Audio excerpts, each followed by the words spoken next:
Welcome back to a Celtic State of Mind. I'm John Dykes. I'm joined today by Kevin Graham, and we're here to discuss St Johnstone 1, Celtic 3.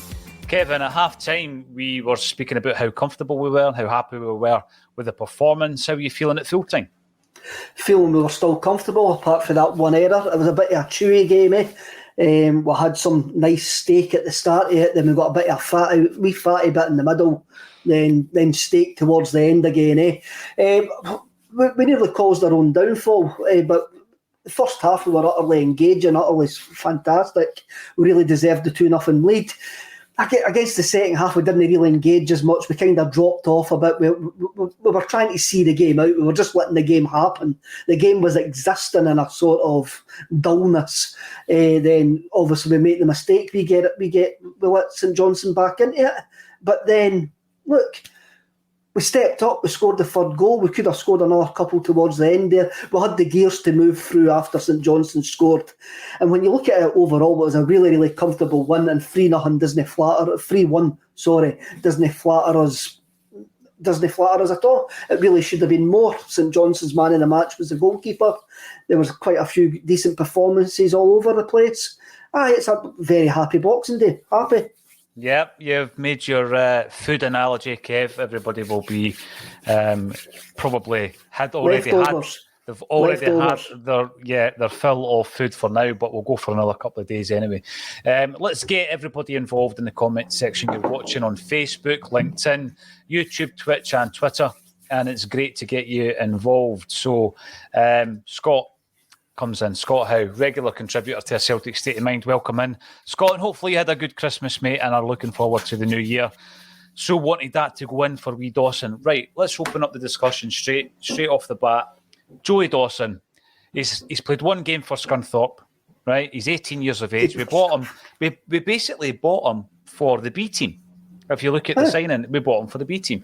And he's been thrown in today because largely due to, as well as injury, having the COVID effect as well. He's been thrown in. And I'll tell you what, I thought he'd done really well. You know, for his first appearance, Kev, he'd done really well there, didn't he? Done really well. When you say one game for Scunthorpe, I think he and both of them played at least 2 games for Scunthorpe.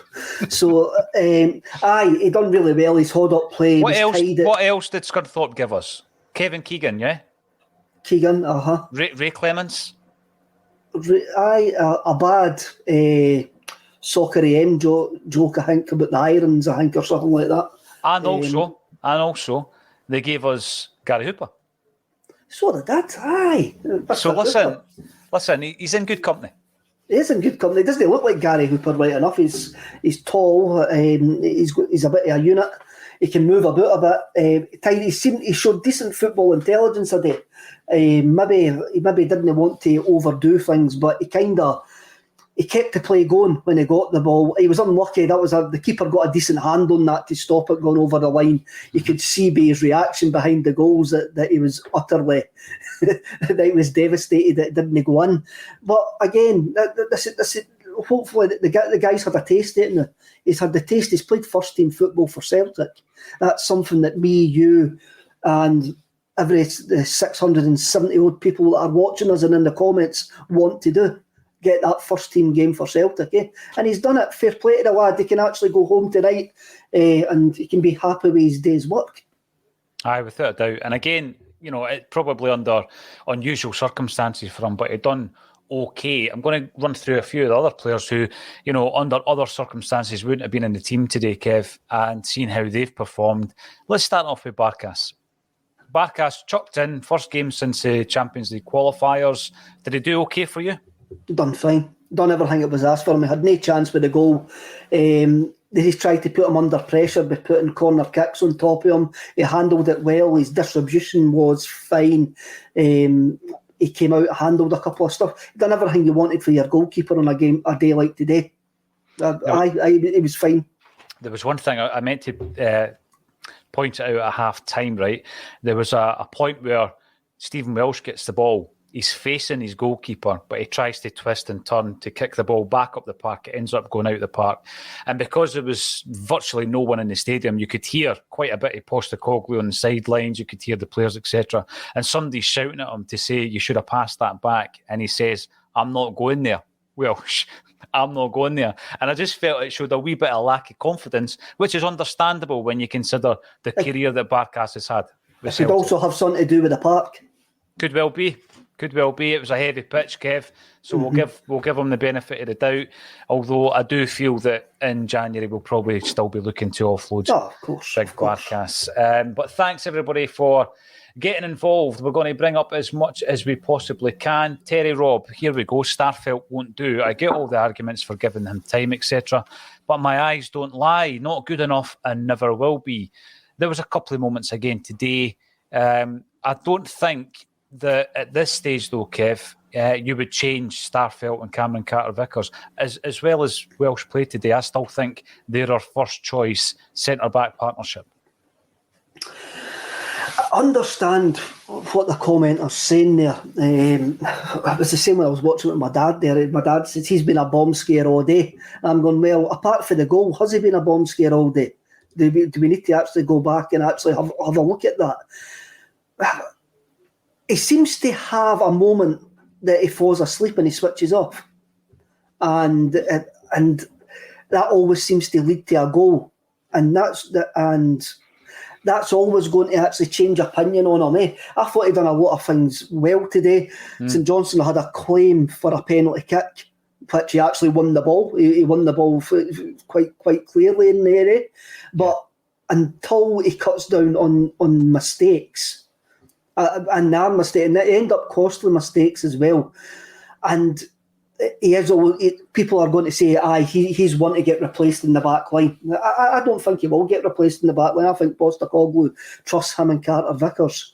I don't think Christopher Jullien will actually kick another ball in anger, or serious ball in anger for us going forward. So we're stuck with Starfelt. But again, his mistake was probably, there was that period of the game where we just went, right, we just went in a sort of wee mire and everything just switched off. It was quite dull. And we're going, like, we're 2-0 up. St Johnstone are no troubling us. St Johnstone never troubled us. St Johnstone never troubled us whatsoever.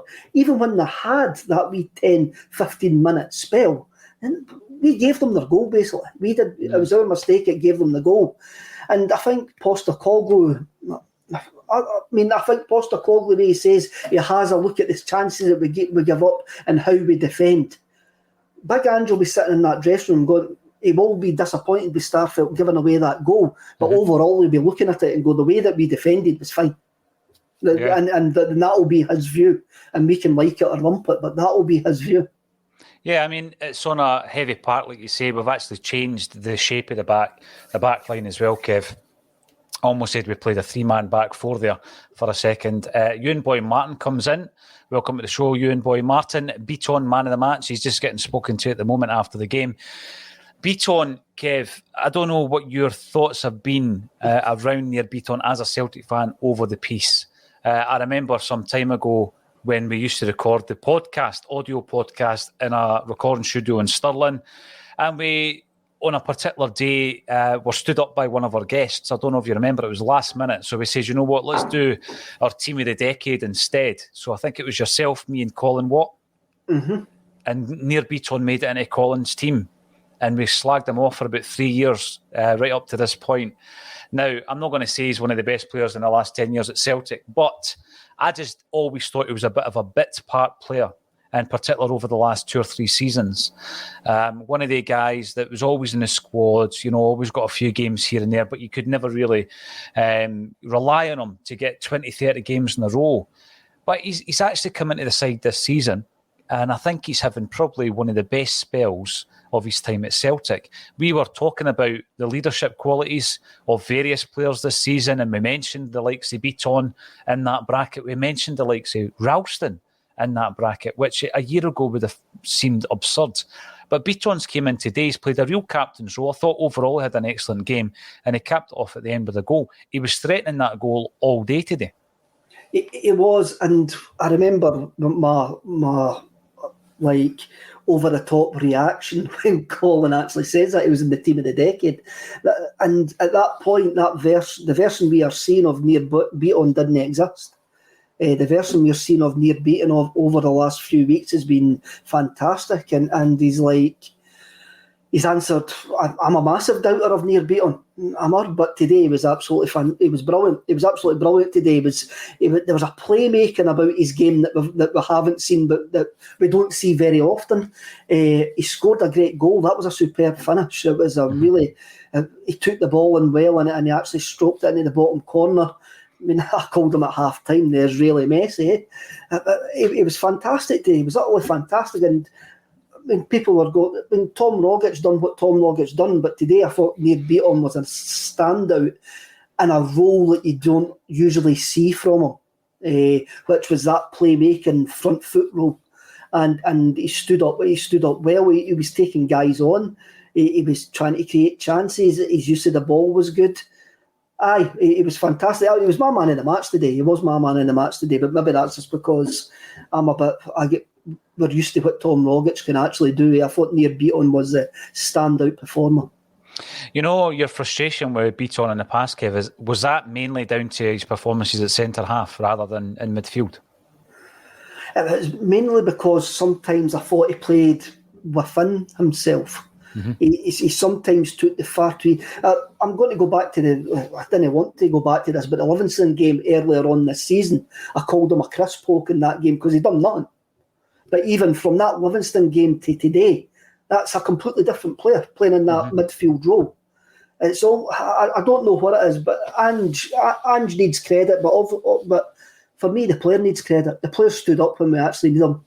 He's an experienced guy. He's now standing up, being that experienced guy, and he surprised me. He has surprised me over the last couple of weeks, but today he really, really surprised me with that sort of Callum McGregor type performance. 30 years of age now, of course. Now had a role as a captain today, Kev. 256 appearances for Celtic, and we've spoken about the fact that he's in his 9th season at the club, so 9 years at Celtic in 2022, and he's one of the guys that various times over the last few years could have left, and I don't think I would have been all that upset. But I see him now as a really important part. I don't think he'll play every week, but I think he's an important part of this squad that Ange Postecoglou's putting together and assembling. Yes, I'm only going to discuss today's game, and he's been fun. He's been fantastic for Postecoglou today, but he wasn't fantastic for Postecoglou in August when he got sent off against Midtjylland. He wasn't fantastic. There's been a few sending offs and there's a few petulance in that, and if he gets that, and over the last couple of weeks, he's got that out of his game. Apart from St Mirren, but today he was utterly fantastic. Today it was a right captain's performance today, an absolutely fantastic captain's performance today from Near Beaton. And fair play to him, we did have a depleted side, but we still had enough quality on that pitch to utterly dominate that game today. And Big Beaton was the leader of men today. He was, yes. Just as you said, that comment came in as well, Kev. Shane Donovan, second half, no crowd equals no energy, but top stuff. Great win to go into the break. How important is it, though, Kev, that the timing of this break at the moment, when you look at how ravaged we are with injury and illness at this moment in time, it just kind of gets us over that line into the January transfer window. Time to kind of reset, time to reassess and bring in some new bodies as well. I'm actually quite glad that we haven't got any games between now and the middle of January, truthfully. The squad is depleted. It looks thin. It looks tired. Hopefully it does us good. Hopefully we've got a couple of days, week, recharge, then we can get down to some serious work, get some bodies in for the running. It was almost, if you are a conspiracy theorist, and I'm sure Chris Boyd has probably got his tinfoil hat on at the moment, it was almost as if we campaigned to get the winter break early because of the amount of injuries that we have. But I'm not going to lie. It suits us not having to play Hibs and Rangers at this precise moment in time. If you're looking at it from a truthful point of view, we've got away a fantastic performance today, comfortable win. We've got a couple of weeks off to get some bodies back, maybe get some new bodies in the door. Mm-hmm. Of course, I'm going to say it's a positive, and I'm quite glad that we're not playing the next two games. And you can make it out. You can make it out what you will. But it's just fact. Aye, there's no conspiracy. You know what I mean? No, it's fact. There's no conspiracy. Pinball, can't believe it. Everyone wanted Nero gone last year. I just think you call it as you see it at that specific time, Kev. If you had asked us 1 year ago, would you keep Tony Ralston? Well, he's not been playing, so you probably would be quite happy if he left. Tommy Rogic comes into that category. I mean, you know, if Rogic had left last pre-season and the pre-season just gone, you know, we would have thanked him for his memories, as brilliant as the memories were. But you just call it as you see it at that particular moment. And I think sometimes, you know, you've got to say, well, based on the performances back then, yeah, he wasn't contributing enough. Right. But you look at him now, him, Ralston and Rogic, who I want to talk about, are contributing massively. They're huge parts of this Ange rebuild, because we are still part of a rebuild. And he's utilised those three players, not as new players coming in, not as guys that he's identified from the other side of the world, but guys who were under his nose when he came in. And he's getting the maximum performances out of all three of them, I would suggest. I mean, you can pray to the God of own Archdeacon that he is, that they are still there and they are contributing, because what kind of mess would we be in if they weren't contributing, if they weren't stepping up to the plate, if they weren't standing up and actually playing for the badge?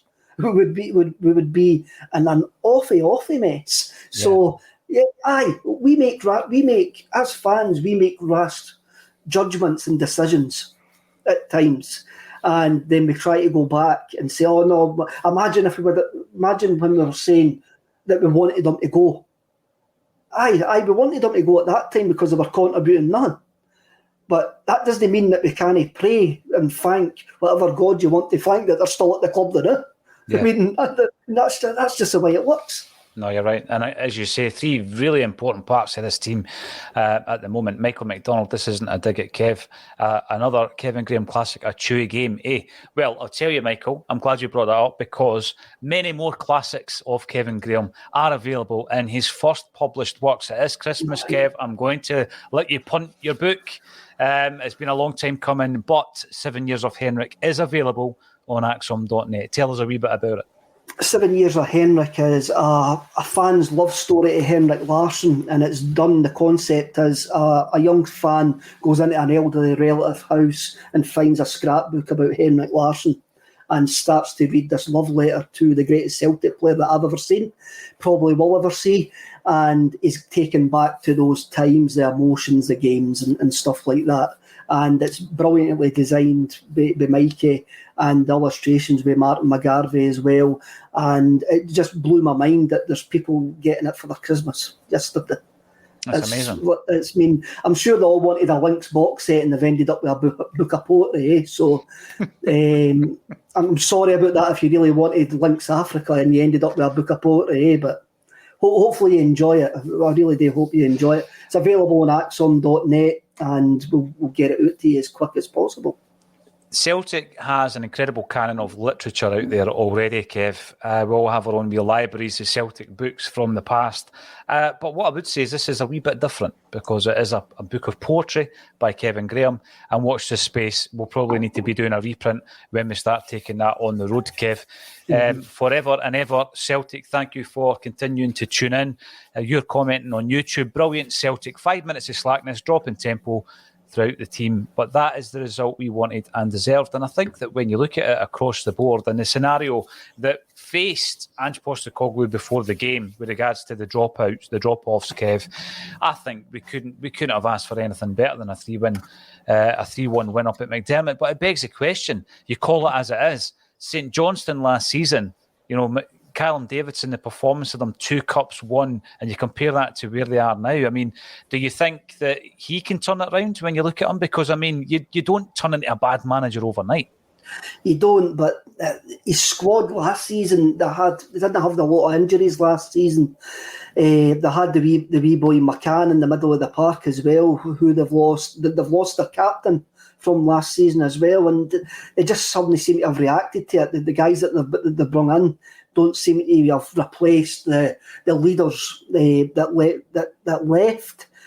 Look, it must be quite bad. You must be quite wistful being a St Johnstone fan. Last season, you have your best season in your history. Mm-hmm. The most successful team in Scotland last season.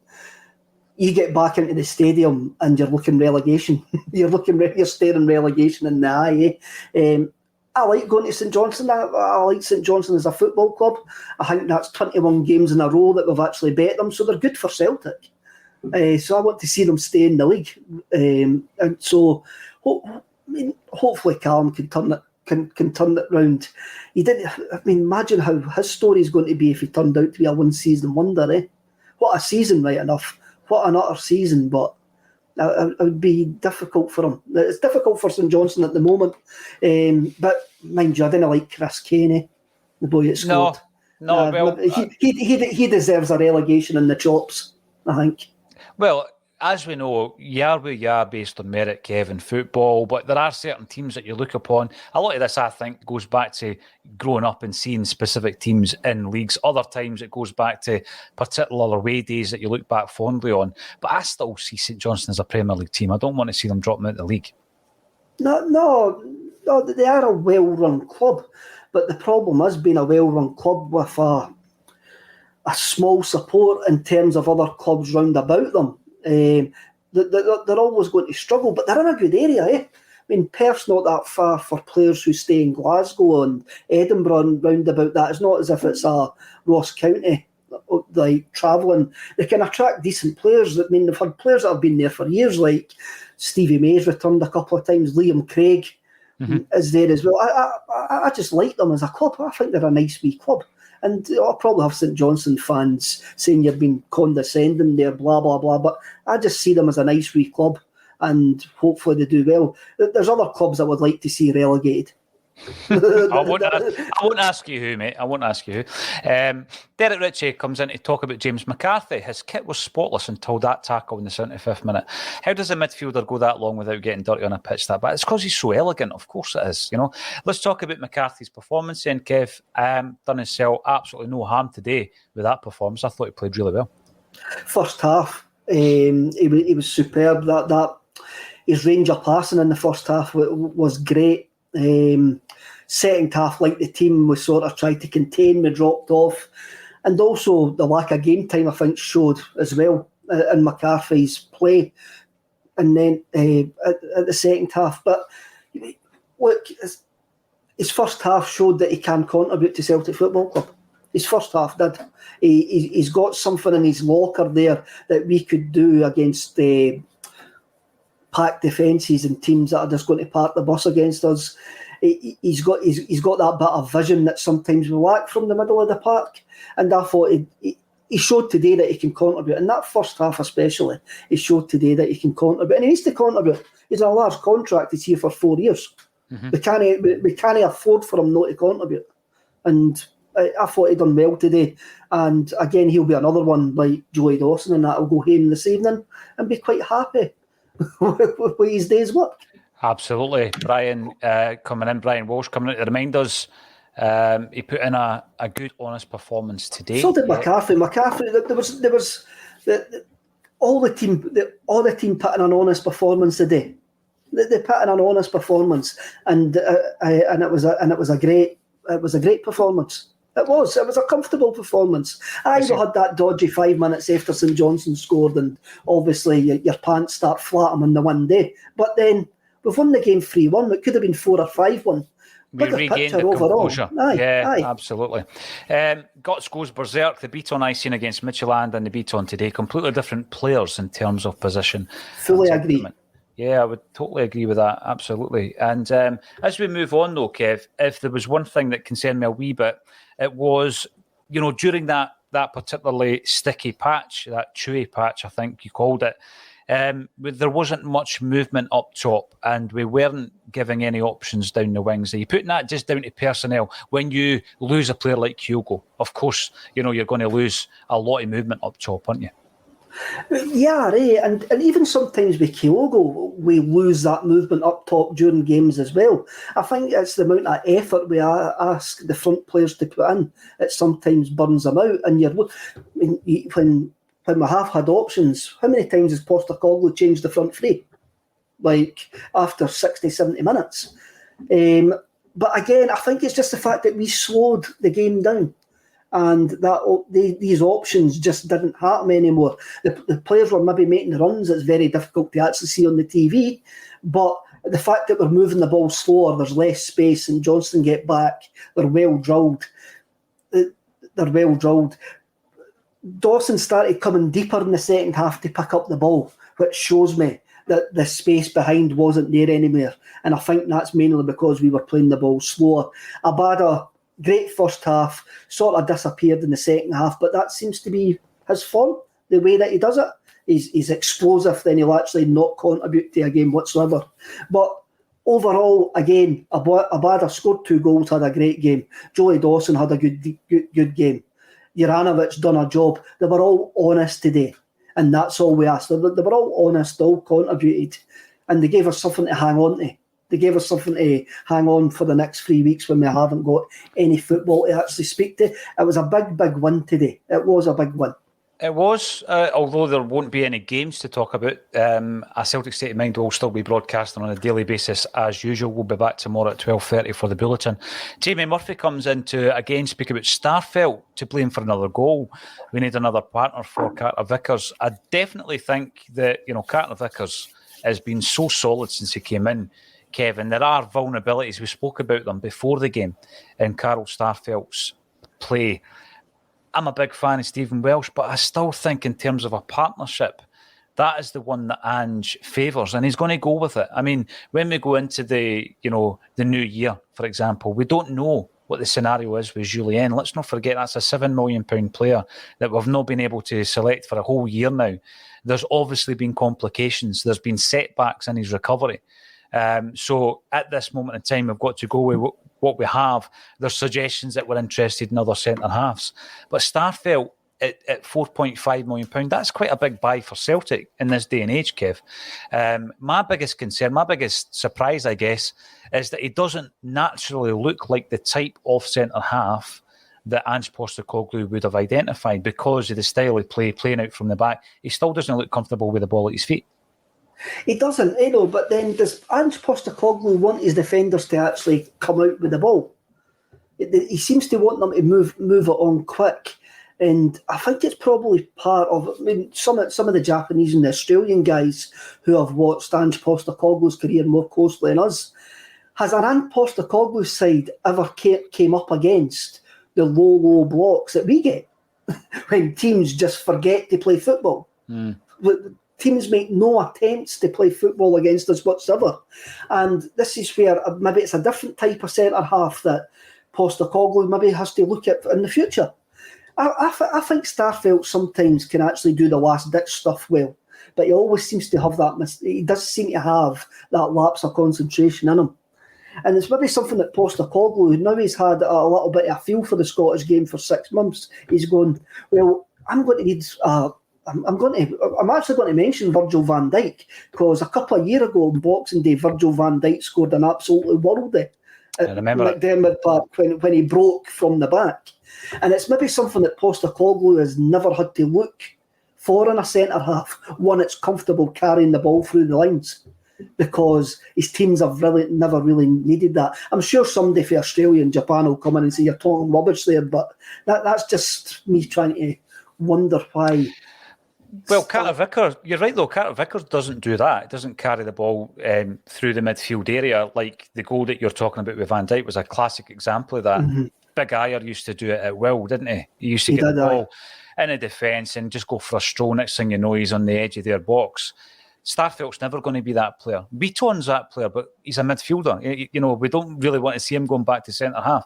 He's doing so well in the midfield. But, time will tell. That's what I'll say with Starfelt. We're playing him just now because I still think he is the best option at this moment in time. I still think Stephen Welsh is backup for the two who started today at centre-half. And that's coming from someone who rates Stephen Welsh really highly. What I would say about Cameron Carter-Vickers is he looks comfortable, actually, when he does break through the line. He actually looks okay at doing it. And some of his passing's fine.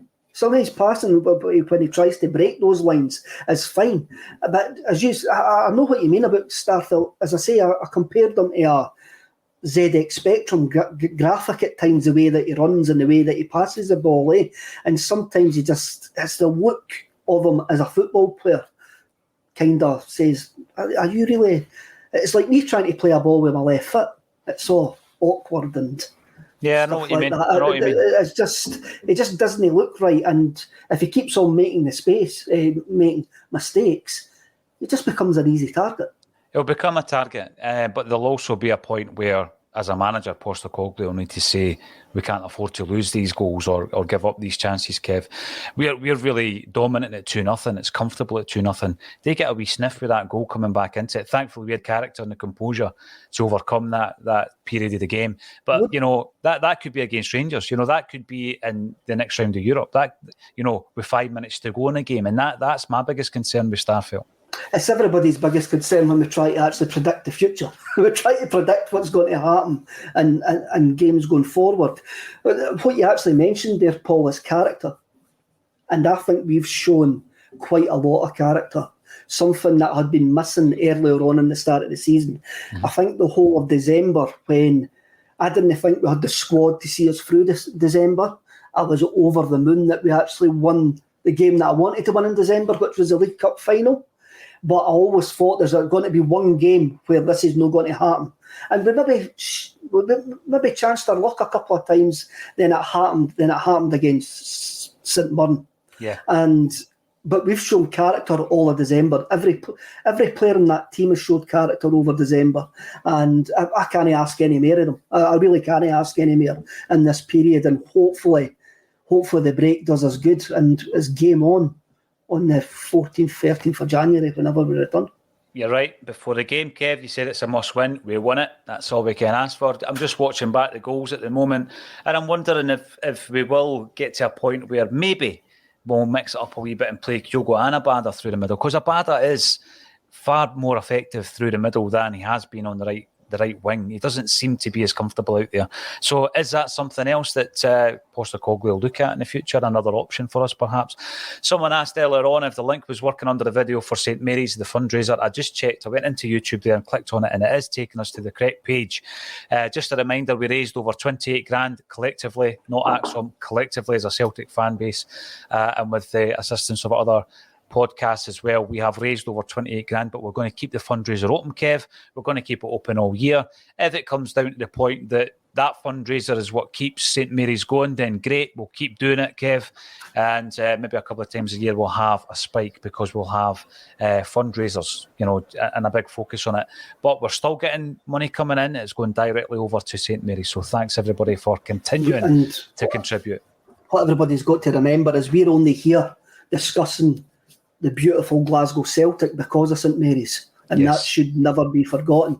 Just before we wrap up, I want to say hi to Martin and his wee man. Martin done a massive thing last week for a viewer of ACSOM. So if Martin's watching today, thank you very much for that, and I hope he's had a nice Christmas. Well done, Martin. One final thing, Paddy Lavery, a loyal viewer of a Celtic State of Mind, enjoyed the Christmas Eve archive show on ACSOM. Well, Paddy, we've got every VHS. Kev knows that I travelled the length and breadth of Scotland picking up old VHS videos and people looking at me strangely wondering why on earth do you want these. But what we were doing is collecting the VHS collection, and we're going to go through every single one of them individually, Kev, and put them out on ACSOM as review shows. So we're not just putting the video out there because obviously there's issues with copyright, etc.